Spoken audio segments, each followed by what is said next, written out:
What's up, everyone? Tyler Tamboline here, aka ToeTagginTambo, back for another edition of the Monday Resultsdb PGA lineup review show. Got my guy, as always, TJ Laessig at TJL5124. TJ, what's happening, my man? How you doing? Doing pretty well, Monday of a major week, always a good thing. Yeah. And excited to dive into that. But obviously, first things first, looking at our boy KH Lee here, taking things down from the value plays article. So I love when that happens. I wrote him up as one of my fun plays and had him in my single entry lineup, but still, unfortunately, was not enough to get much going because I only got 4 of 6 through. Yeah, this is going to make this a lot worse. I have a setup for today's show. We're definitely going to go into it. I did play KH Lee, actually, and obviously I always talk about it. Your values plays article. I had some other sharper friends of mine that were putting me onto him. It made sense to me, so I utilized it and I used him. I just didn't use him enough, and the guy I used instead was Wyndham Clark, and I'm going to show everyone where that really hurt me. But it's fun to sometimes go back and reminisce and see what could have been. But too much of that this season. I'm happy it's major week. I'm happy there's some great tournaments on the forefront here. We're definitely going to look this week at the flop shot. So something like that you can bring across that strategy to the $20 Millie Maker or the $5 bigger tournament this week over on DraftKings. We're going to look at the 555 because they have one of those this week with 200K up top and a decent payout structure. And then we're definitely going to spend a little bit of time on the $200 single entry, just looking at that because I tweeted this out last week. If you guys didn't see it, you can go right on the DraftKings lobby and check it out. But there is a pretty incredible $200 single entry with 100K up top, a very nice, even payout structure. It's one I would definitely recommend if you got the $200 to go throw in there and take your shot at it. Hopefully some of the strategy and things that we talk about here can help you do just what this says. It doesn't have to be the millie, but take down the millie would be nice. Or in that tournament, 100K is certainly helpful to anybody out there. So if you're joining us for the first time, real quick reminder, we're just here on Rotogrinders.com. Go to PGA, Resultsdb, changing the date to the 13th when the previous tournament just started. We'll be reviewing the At&T, certainly the Byron Nelson, not the Bryson Nelson. Those dreams went down quick as well. You make sure it's golf set up here, go to contests, and then here they all are here. Like I said, the $15, 58,000. I know the $20 this week is a much larger field, but a lot of the same strategy will apply that you can bring across. The 555 definitely also doubles in size, but you get 200K up top this week in a pretty decent structure there. Again, a lot of the same strategy will come across. Not going to dive into the 3180 this week. Some good guys in there that did well this week, but the 4444 is something that's not for everybody. If you got a satellite ticket or something like that, feel free to reach out. Ask me if you have any questions, and I'll definitely try and help you out there. And then the $5, a lot of the same principles that applied. The $200 we skipped last week, TJ, so I do want to get into that one this week. It's a little bit bigger, but not too much. So I've already got them all teed up here. Should I start with the pain or should we just go right into the winner first? So we'll go into the winner. We'll go with Earl Masters, RG member. Definitely love to see that. 714.5. They had just 25 entries of the 150 max that you can put in. The top 150 guys, my guy circling the drain, good buddy of mine, Josh, also just won the Fantasy Hockey World Championship. So shout out to him. Huge run that he's on. Just an incredible all-around player. Talk about all time. One of the best tournament players in the world amongst others. There's so many out there that I could name, but just all sports, crushing it, and was right there again this week. So we'll look a little bit at his pool. But TJ, talk to me here. Earl Masters, 25 entries, decent size wins, 1714.5 to 702. Berger, Leishman, Kuchar, Schwartzel, Kazire, and then your man KH Lee. What do you think of this lineup? Yeah, sometimes I look at the winning lineup and I'm like, I could have potentially built that myself, but I'm not sure I was ever going to land on this one personally for this week. But we look at the construction. I mean, you can tell just from the ownership percentage, pretty contrarian lineup in general. 2 guys at 14%, and then everyone else under 10. You've got a decent, I would say, pretty balanced build here, at least from the top. But then getting down with 2 punt plays toward the bottom, and Kazire and KH Lee, of course, as the winner. But I wasn't quite on the majority of these guys this week. I don't know about yourself. Like Leishman, Kuchar, Schwartzel, all guys that I was not quite considering for my plays. How about you? Yeah, I love Schwartzel. He was tagged up, but that's kind of about it. I did like Berger, talked about it a lot, but I was so invested into the guys at the top with Bryson. Yeah.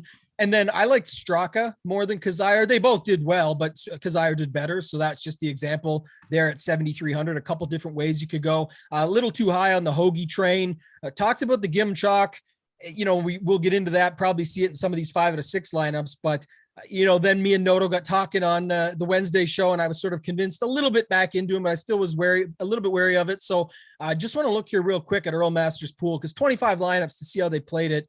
And very similar to, and this is good, this is a good segue we're going to get into here. You and I looked at this last week, and this seems to be the approach that's working in these 156 man events, where you're getting, I know it's like 17. So there's your, 34, just under, like 40, 45 guys in here. 40, 45 guys would be the number I would say, give or take, without counting them all up one by one, TJ. But yeah, look at this. All leverage, like we always talk about, keeps going. There's literally, goes down to here to Taylor Gooch, right? Everybody's leveraged except for Taylor Gooch, who he chose to go underweight on, and Wyndham Clark. Again, another good segue coming up here in a second. But, great players, Scotty Scheffler, Bryson DeChambeau. As we always talk about, you can get away with a couple, Fitzpatrick and Hoagie, and then the rest look just really great pool. 98, the worst guy below this level is 77.5 in Siwoo Kim, who actually could have done even more, and all at pretty decent ownership. So any thoughts there on that, or maybe how you went about it last week and some of the lineups that you built? Yeah, I think it's pretty similar to the constructions we were looking at last week, from not going crazy overweight on any one or two players, but making sure to at least get above the field and all the people that you're targeting.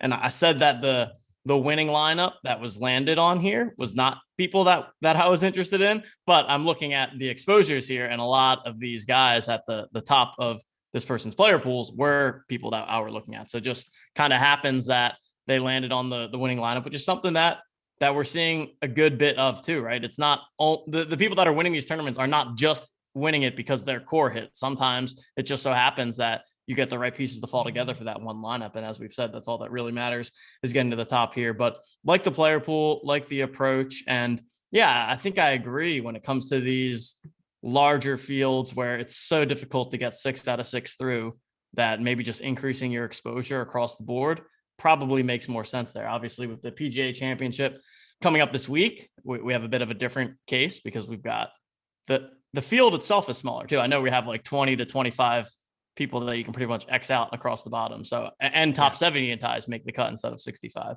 So I think we'll see a higher 6 of 6 percentage this week for PGA Championship, but going forward, I think this is a good strategy to keep in mind for these larger, massive fields. Yeah, I said I got a good segue. We'll get there in a second. I certainly like the strategy quite a bit. It's I had one of my better results or close calls of the season right in this very tournament, which we'll get to in a second. But just want to bring this up quickly to try and tie it in. I'm always looking for ways to bring it across and make the content make sense. And with the PGA Championship upcoming, all this conversation around, already we know it, right? We know Rory, we know Xander, we know Berger, and we know Hovland. Like, I don't need to be an ownership guru to tell you that's where if there is going to be congestion, that's 4 of the guys we're going to see it on. But just look right here: John Rahm, Rory, X, Hovland, Berger. Like, you call it how you want to call it. You can mix and match those names within. Even one more could be somebody else. Like, Rahm can be himself here.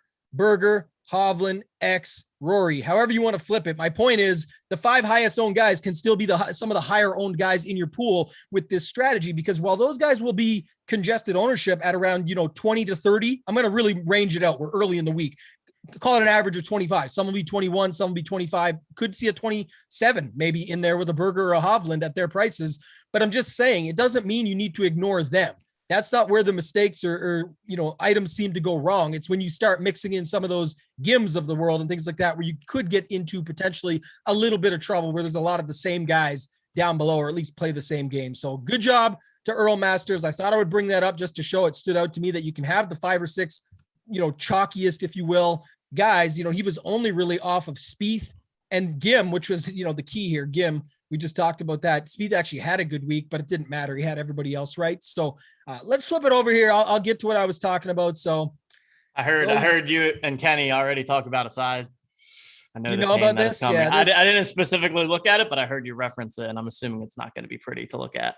Yeah, I think I played 7% KH Lee this week. So it's not like it wouldn't happen. It didn't happen. Anybody can make this claim. You talk about it again at the top, but if I did use KH Lee here instead of Wyndham Clark and have $100 on the table, I would be winning this by 2 points. Again, there's a higher Wyndham Clark up there that could say the same thing. It just goes to show though, right? It was, sort of looking at builds, guys that I liked. I really liked Snedeker. I really liked Clark, Schwartzel, Berger. I said I was playing Spieth, and then you just fit in the guy at the bottom. But if you look at the construction, it's, 2 guys a little bit higher, 2 guys in the teens, 2 guys below. Even with the max money, it still fits the overall ownership. Everything was right there to happen. And Clark put up 92. Like, this guy didn't have a bad week. It's what could have been. And now I got to decide what to do, because Vijay Singh actually withdrew this morning from the PGA Championship, and a one Wyndham Clark will be joining the field and brought into that. So do I go back to him after that? I could. He really did quite well. Just going back to it here, though, I think, and my buddy, I was talking with Josh earlier, he had a very similar lineup: Rahm versus Spieth, Vegas versus Snedeker, and then KH Lee over that. We both had Bramlett, Schwartzel, and Berger. And again, right there with the KH Lee play. So that works out. He had a good week. But going over here, let's look up mine. I said that earlier. I bring it up just so we could check it out. So I can't remember if it was Fate Bender or Ski Basher. I always mix those two up, but good news for them is they're both always at the top of these MME fields. But I'm talking about one of them, and I can't remember which one it was last week that did this. And we said on the show, TJ, last Monday, I said, you know what? This is the week I'm going to try this out, because I just, I like enough guys. I can space it out. I can still play some of these chalk plays, right? I ended up going just around the field on Gim. I talked myself in from underweight to a little overweight, which I'm a little disappointed about. But Noto's my guy. Love him. And I thought that was a play to make. But if you go back here, same sort of thing, right? The only guy, Scotty Scheffler, I was underweight on, but I still played a lot of the chalk plays at the top. I was just a little bit even with the guys like that. I liked Gooch, so him making that putt on 18 to make the cut, I was 5% overweight there. It's not too much, but Hoagie love definitely hurt me. The rest of the plays weren't too bad, right? 81, 85, 77, all the way up. So it just goes to show it was definitely the guys that I tagged up and was talking about. I was in on these guys, Hoagie. I liked all of them. Siwoo, Straka. So Straka, Bryson, Schwartzel were 3 of my 4 conviction plays right there. And I forget off the top of my head who the 4th one was at this moment, but just to show, like, I'm in on who I say I'm in on, but that's just the way it shakes out. But I did like that strategy, TJ, and I'm not really against this week applying the same strategy. It's a major. There's a lot of good names. I think the common theme will be that there's 20 guys you check off at the bottom, as we talked about, the PGA Tour professionals, and just to try and tie it in again with the PGA Championship here.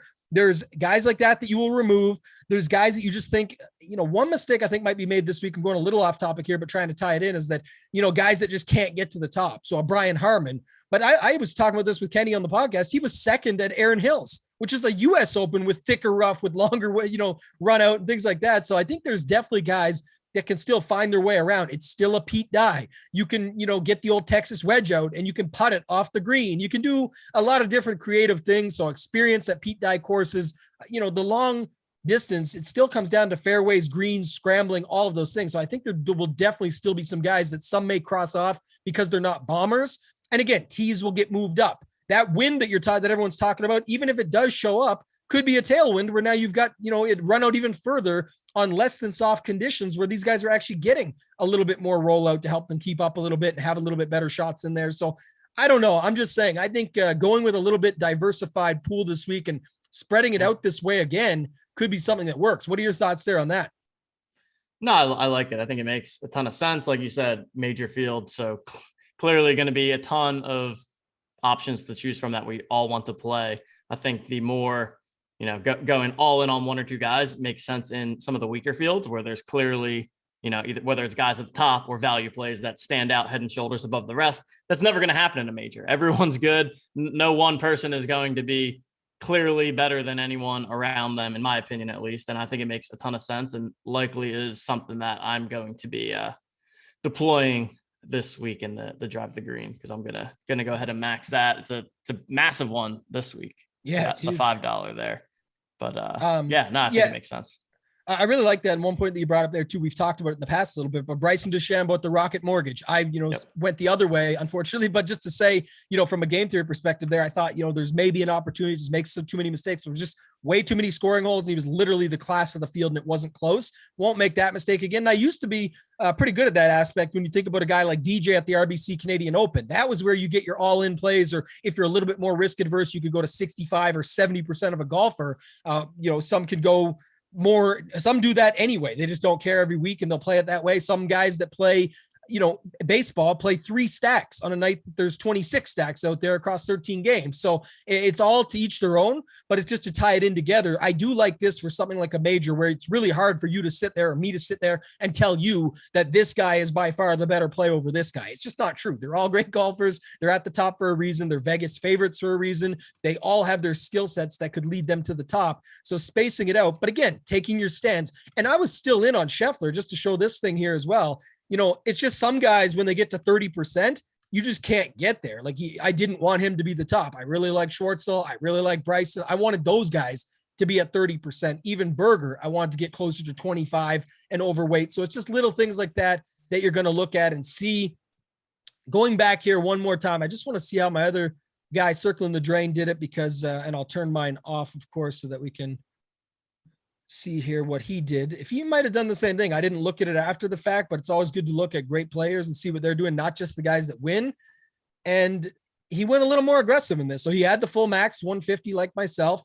He had 38% at the top. Just going to do a quick scan here. It's 17, 34, 50. Yeah, same thing. Almost just under 50 guys, it looks like, right, in his pool. Bryson at the top. No, the difference is not many holes, right? You get down to Tom Hoge. I mean, his, if you will, quote unquote mistakes, if you will, really start down here. The rest of the guys he pegged pretty nicely. And it was just tough to be off Bryson last week, right? It was sort of, again, the ultimate setup, all those scoring holes. Any thoughts here? I mean, he had the Wyndham Clark, same as me, more Wyndham Clark than KH Lee. Let's see. But any thoughts here, TJ, just on his pool? Yeah, really solid pool. And like you said, not really any misses from the guys that he had conviction on up towards the top. I agree on Bryson. I mean, obviously it didn't work out, but would have been tough to get away from him last week. Just thought that the course set up nicely for him. Thought that, him and Rahm were kind of at the clear top of the field in terms of that. And yeah, I mean, also some big fades there, right? On Gim and Fitzpatrick.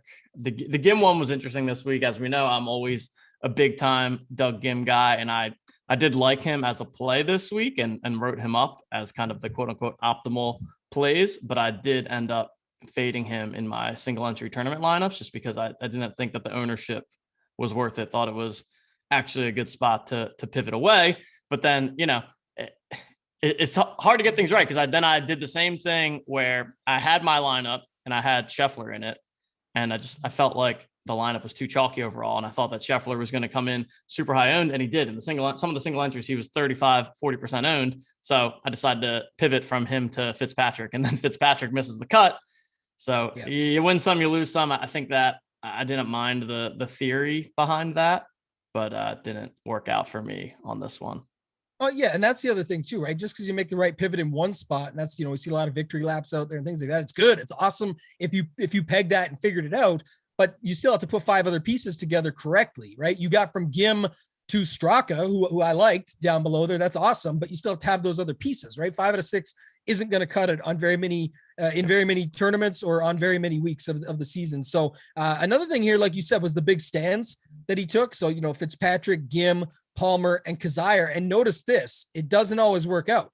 These guys came through. This is just to your point that you just made. You make 2 great fades in Fitzpatrick and Gim, but then you also miss out on Palmer and Kazire. It doesn't necessarily matter. That's kind of the same thing in reverse that we always talk about, where you can have some holes in the top of your player pool, but he didn't have very many, very luckily for him. So it's just unlucky that he, a top 0.00001% finish. That wasn't quite a top finish, but still a great week for him. I knew he also got a Fantasy Golf World Championship seat, his first. So congrats to circling the drain, no vowels, and good week for him. So hopefully this helps you guys. You can take some of this across. I definitely want to move on to this one first this week, just in the spirit of time, TJ, because we didn't talk about it last week. I mentioned it already. There's a pretty incredible $200 single entry out there. You can apply some of this theory to, if you are, happening to have one of those tickets into the 44-44, obviously bigger dog tournament. It's a multi-entry. So there's going to be some guys you're up against there that know what they're doing, but at the same time, hopefully you can apply some of these things and bring them across.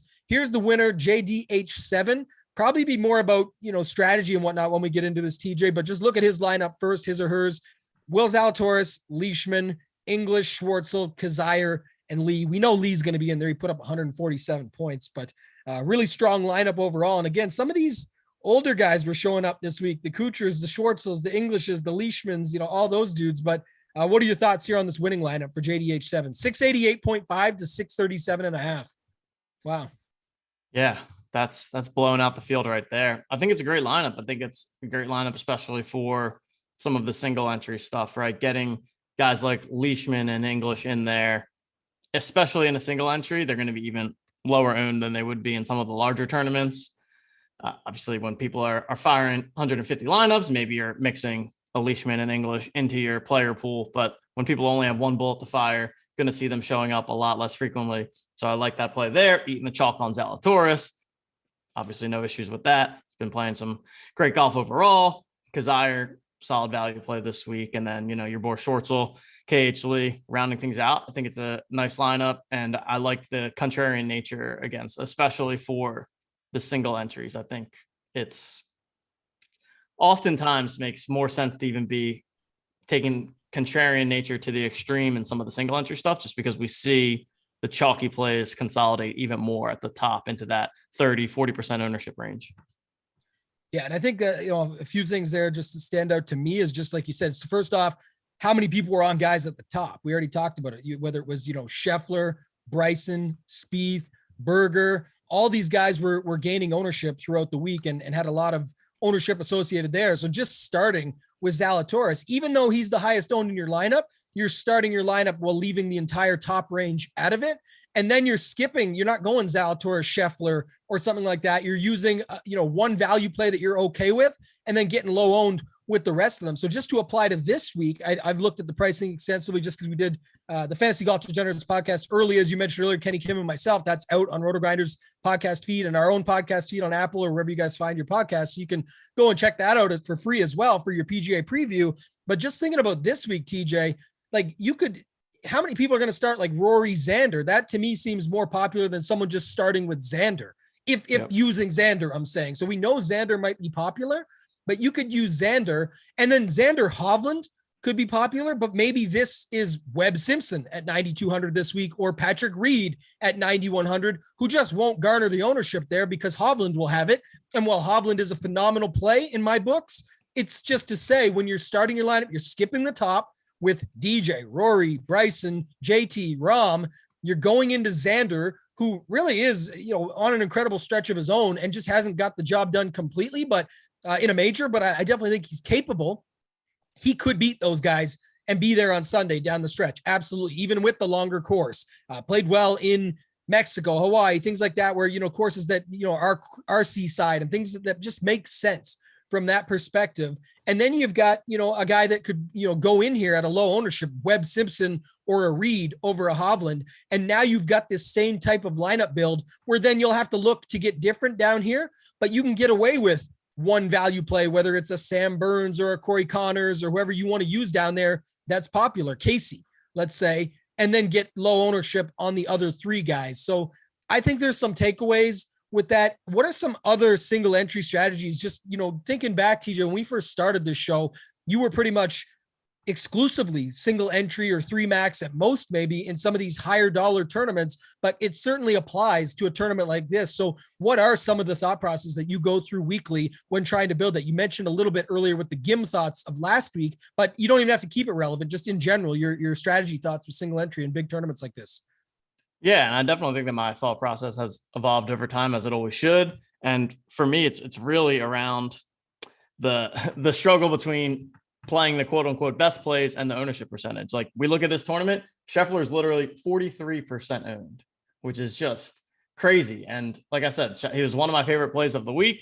Thought he was great value, but I kind of felt like I knew that he was going to be super high owned. So I thought that just for that reason alone, made sense to fade there. I think it's just comes down to the overall build. You can definitely play a Scheffler or a Doug Gim, but you need to make sure that you're not stacking up all of those super chalky guys together in the same lineup. And I think as much as you can have clear pivots, and especially if they're, if there's people that you're looking to get overweight on in MME, but they're, say they're going to be a 10% MME guy and someone that you want to get overweight on. If you play them in a single entry, they're probably going to be 6, 7, 8% owned just because they're going to get squeezed out by a lot of the top plays. So trying to really identify those plays, basically the ones that I'd be comfortable going 20, 30% with in an MME field, but playing them in single entry because you get even more leverage on them when people only have one lineup that they can build.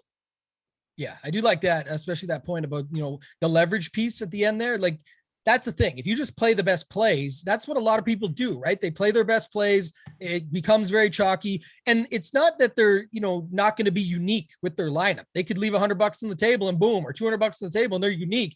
It's that they're going to be up against a lot of the same lineups. So if you've got 4 of the chalkiest guys in your lineup, you're basically down to what, a 2v2 against the rest of the competition, or a 3v3 because most will have it. And that's why you guys will see me when I do the Wednesday show. So for premium members checking it out, a guest on different every week doing the Wednesday show. And TJ, you've been on it with me plenty of times. We're sometimes looking at these groupings and saying, look, I like all these guys. And we just looked at it at some of these lineups where you can play the 4 chalkiest guys of the week, but are you playing them all together? Because that's where you run into spots where you're not having enough leverage over the field to be able to find your way to the top. Yes, you can get away with it. If Bramlett wins last week and I had him in some of my lineups, then yeah, you'd be laughing because most people just don't even have Bramlett. And if you got a Bramlett with a 6 out of 6, now your total lineups are down to even less that are going to the top. So, then your chances increase. But remember, when you get, that's why I was talking about the diamond in the rough play, the quote unquote diamond in the rough play, is even if you get Bramlett right and he wins, but you've got a 3 out of 6, you're saying, well, damn, I messed up 3 other plays. So you got to kind of commit to that a little bit if you're going to go there. So me with KH Lee, I wish I went a little bit harder and maybe he pops into that one lineup. But just to say that in general, you got to look out for that. That's one of my thoughts. The other thing would just be what you talked about with overall ownership and just breaking it all down, getting the guys that you like and then looking to make those decisions. You got to do what we talk about. Again, it does tie in with the Wednesday show, but build some of those lineups in Lineup HQ. You don't have to save every lineup or have FOMO that lineup could have been the winner. Build out 20 lineups with the guys that you like or what you have as your perceived best plays.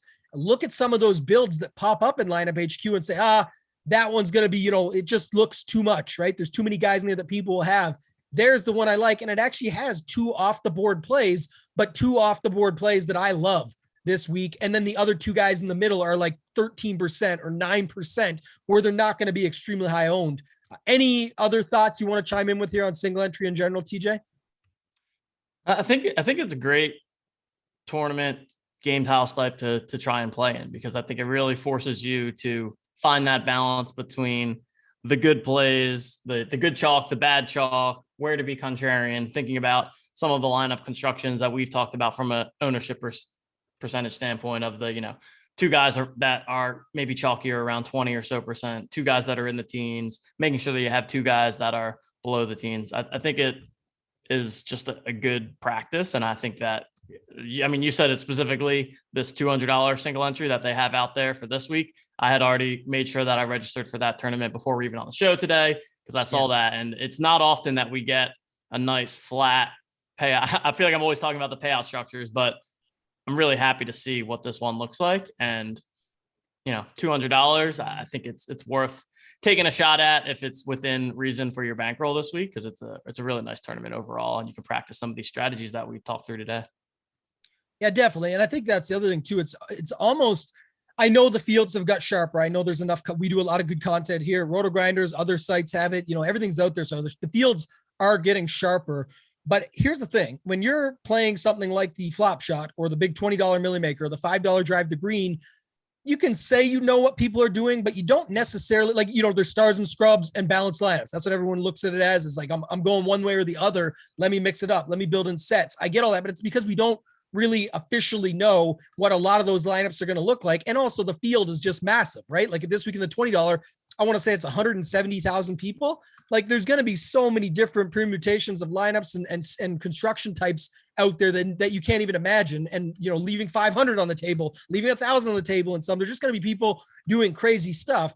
But this is with only 1,000 people. And it's one of the spots, again, the fields have got sharper, but I still believe it's one of the spots where you actually know a little bit about what the field is doing and that you can actually bring it across. And what the field is doing is putting their cash lineup or play the best plays type of lineup. Cash lineup in golf can be a little bit subjective because it's, you know, floor ceiling plays and they can get to the top. It's an individual sport, not a lot of correlation or things like that besides waves, bomber lineups, things like that you could do out there. That's a strategy conversation for another day, TJ. But I'm just saying, when you already know, that's why, like you said earlier, with a play like Gim, you may say, look, I know he's a good play. I'm still going to be comfortable playing him in MME and just getting different elsewhere.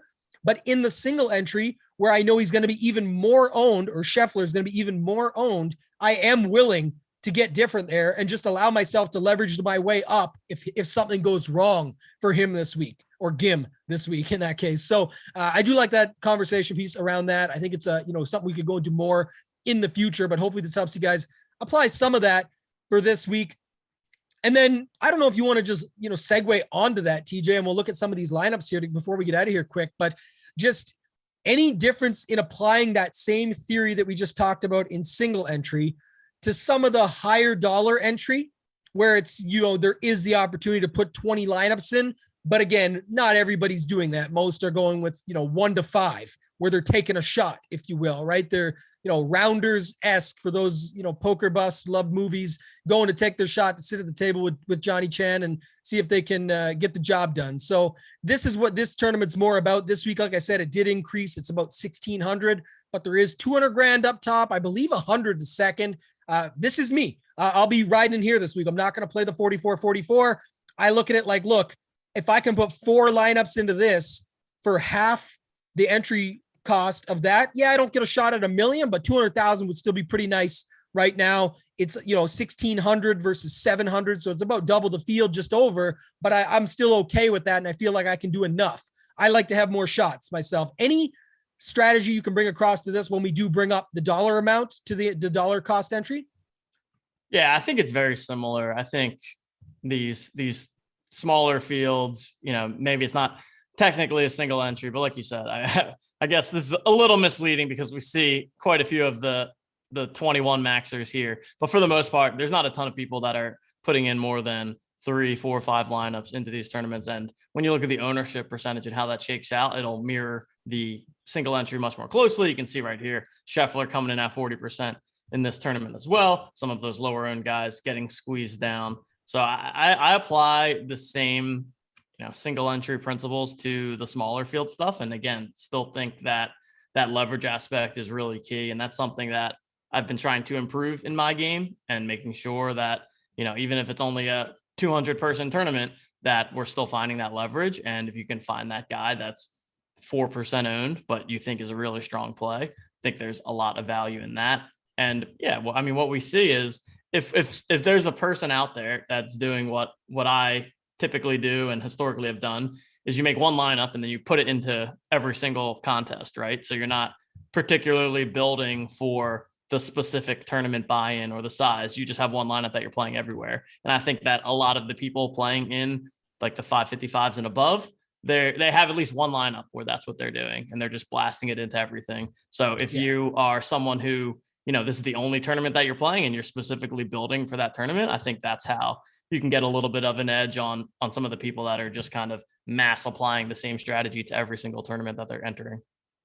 Yeah, I certainly run into that a little bit with the, talk about FOMO all the time and the fear of missing out, but I will, my 4 entries, maybe one of them will be my play the best plays lineup, where I just put together, I know the ownership will be increased in some spots, but I also feel like, sometimes the field's avoiding that. Like I might be duped with 1 or 2 people. It's not ideal. It's definitely not something I recommend, but you kind of look at that as like, if I put it in there, at least it's in the big one. So I don't want that to win me $1,000 or $5,000 over here when it could have won me 200K in here. So if you're willing to, and you have the bankroll, by all means, but with my 3 other entries, I'll be looking at something like this. And I actually like the winning build here. We'll certainly get to these other guys. Got about, 5-10 minutes left here. Some of the best players in the world: Brick 75, Flavor Flav, the Whistles Go Woo, an absolute phenomenal run. Hoop 2410, 2-time up in here, and one of the best players in the world. So I would say, looking at them is a great idea. But just looking at this first build, it happened to be the winner, so we may as well take a look anyway. Shout out to TO1760. Yes, you can get away with a little bit more, to our point, as always, in this tournament, TJ, or this tournament type. Bryson and Scheffler, a little bit chalky start, but then 3 guys under 10% with a Whaley, a Lee. These were great plays. A lot of people wouldn't commit to that, and a lot of people wouldn't go with both of them, right? That's the thing. And again, Straka would have fit here, wouldn't have won you the money, so I'm glad you went to Kazire, but just saying, there was ways to make this lineup still and have low ownership there too, but it didn't matter. And so that's kind of my point here. Left $100 on the table, still outscored the field by 16, plus. I think that's a good thing to look at here. And just what you think about as far as, getting a little bit more chalky, you're good with that, right, TJ? Like, you're fine with having a couple guys at that level? For sure. And this build's actually pretty similar to the one that I ran. I didn't cash, but if you search my name, my lineup might come up here. Will it come up as like an anonymous? No. Well, I was in, hold on, I can see what place I came in. 293rd. It doesn't. Oh, wait. This is a different one. Either way, my lineup was very similar to this one, but missed on the plays, right? So actually, I did the Whaley and Lee combo. I went Rahm instead of Bryson. And then, my misses where I had Fitzpatrick and Peters, who both missed the cut. And then my last player was Wyndham Clark. So a lot of the same names that you have been mentioning, Peters and Fitzpatrick, were obviously where I fell a bit short. But, I was happy with how things ended up. I had Rahm, Fitz were right around the 20% mark. Clark and Peters were in the teens, and then Whaley and Lee were both, I think, right there. Yeah, 7% owned. So was happy with how that thing shook out. And again, I had kind of made that very conscious decision to pivot from Scheffler to Fitzpatrick, because I just kind of knew that Scheffler was going to be 40% owned like he was. And then he went out and shot 7 under on Thursday. And I was like, well, this was not a good decision. But yeah. Can't always be results oriented. No, for sure. And that's what the show's all about, right? Of course, we're looking at results, but we're trying to make it so we can get better in the future. Looking back at this has definitely helped me in all aspects of my game that I can bring across to other sports that I'm playing in, right? I'm starting to see things differently and go about it. So I think that's important. Just to look here quick, though, the old adage, scared money don't make no money. This is Bryson Scheffler, Bryson Scheffler, Bryson Scheffler, Bryson Zalatoris, Bryson Spieth. So the commitment to Bryson was all in on the 5 entries that TO 1760 had, which, I think is important to think about. And then, like you said, just being willing to go with these combinations. Whaley Lee, Straka Lee. So did go with Straka and Kazire in the same lineup. So I like that one. Down here, Jimmy Walker at 1%. It didn't work, but if you got this mindset going in, Jimmy Walker again, and then Kelly Craft again. Interestingly enough, and Jimmy Walker in the Kelly Craft lineup, these plays did not work out, but Scott Brown did, right? What does Scott Brown do here? Or here, let's say. I think Scott Brown was very similar to Jimmy Walker's price. It's another 50 points. You're moving up at least a little bit, but again, not enough to take it down, but just to show it, right? You got to be willing to be a little bit more aggressive. And we'll get out of here in a second, TJ. I just think, just looking quickly, Felix Genium is an incredible player. You see this 3% Hideki, 8% Schwartzel. Low end. Lee's going to be there. We get that. But Sung Kang, Jordan Spieth, Schwartzel, KH Lee, Patton Kazire, Jordan Spieth, again, lower owned in this tournament. Schwartzel, Straka, a lot of the same theme, but just the builds without looking at the build types and seeing what they're willing to go off the board. Mark Hubbard at 1%, right? This is another way to do it. We've talked about this in the past, just to stop here for 2 seconds. Different build type. Not everyone was going burger. We just looked at the Brysons, the Schefflers, everybody else. Use them with a little bit chalkier Zalatoris. Let yourself go with 3 teen plays that aren't going to really kill you either way, and you're still going to be different in the tournament this size that's smaller, and then get your 1%er in there that you actually think could do the job for you. And Hubbard pretty much did it at 82 points. And then Hoop got Scott Stallings in there at 1%, which crushed. Has been playing some great golf. Went back to the well on Patrick Rogers. Another thing here, TJ stands out. And again, I already, gave Hoop big ups here, but just in general, you look at it like this. These guys have all been playing great golf. So if you're going to give you Scott Stallings at 1%, he's just been going off lately. Why not at 7,500? Because other, people want to play Gim there. Or Patrick Rogers. Noto loved him last week. We should have played him over. We should have played a lot more Rogers over Hoagie. I know that much. Had himself a great week. And again, in a tournament like this, 90 points is going to do it because a lot of people got a 5 out of 6 here. So didn't quite get him to the top, but just to show it off there, I think that's pretty good. And I mean, this is a great example because, it's Hoop, obviously. So you can tell he went Bryson, Scheffler, Gooch, and he knows that if he's starting off like that, he can't play Gim over Stallings. And, I'm sure that he probably felt in a vacuum, Gim is a quote unquote better play, but knows that he's got to make those pivots at the bottom. So I think this is, the exact kind of structure. And we've actually talked about this kind of ownership breakdown in a lot of these similar tournaments that we see a lot in the smaller fields where you've got 3 guys that are maybe chalkier and all 15% plus or 20% plus even sometimes, but then the last 3 are all below 10%. So I think that's completely viable as well. You just can't have 5 guys that are all 15% plus owned, or like you said, you just have to, too many things need to go in your favor in order for that to work out. Yeah. And from a total ownership perspective, great point there is that we talked about this lots, but you can get away with like 90 to 95% is typically what we're seeing in here, where 2 plays just get more ownership because it's the higher dollar. People feel better about Bryson. They feel better about Scheffler. Like you said, Scheffler was 39 here, 23 or 25 in the other one. So people are just in on Scheffler. It didn't matter. At 9,400, this is Hovland this week, right? $9,300 Hovland will be 40%. He could still put up the same number. You're not going to just get off him because of that. You're just going to get different down below. There's lots of ways to do it. We're in a major. There's going to be tons of guys at 1% and 5% and stuff like that, where these are guys that are in some cases, even potential major champions from the past or ones that you would expect to be in the future. So I'll kick it over to you, TJ. Any final thoughts before we get out of here, and then let the people know what you got going on this week and where they can find you? I think it was good show today. A lot of good insights, especially I thought some good single entry talk. So hopefully we can all apply that into the PGA Championship this week. As Tambo said, lots of awesome, not just the $200, but there's a couple other good single entry options out there for anyone that maybe is looking for something a little bit different or even smaller of a field. And looking forward to the major. As always, think it'll be a fun week. Always is when it comes to major season, and we'll be on my typical content schedule. Value Plays article will be coming out tomorrow. Expert rankings, all of that good stuff. And you guys can find me on Twitter at TJL5124DFS. I love doing the show with you, TJ. Real quick before we get out of here, just 30 seconds more. What's the cutoff for the Value Plays pricing? 7,500. Oh my goodness. So Corey Connors is $7,600 this week. Sometimes I cheat though. Like I might cheat with that and just put, I make the rules of my Value Play article. So I already saw Connors. I mean, I love Corey Connors. I might just start my optimal plays with him and give myself a little $100 wiggle room with the rules because. Yeah. Oh yeah. You got to, because you know what? Because you can. How many times has all of us as DFS players been looking for that extra $100 in our 50K cap or whatever it is, depending on the site, 35K cap, and you're looking for that $100 when you're writing content, the bosses aside, you're allowed to do what you want, right? Put your point down and just say $100 more. Corey Connors, and then of course Tringali is 7,100. So I'll see what you do. I know. I got there. He's allowed. Great. When I get majors, all my boys are back in the value range, and they're not sitting up in the 8,000s and 9,000s like they are in some of the weaker fields. So it's definitely a lot easier to write a Value Plays article for a major field than some of the guys that I end up writing up in some of the weak fields. That's for sure. Oh yeah, and we know you love Rom, so there's the line up there based on Rom, Tringali, Connors. You guys find the other 3 spots. Fill out the rest.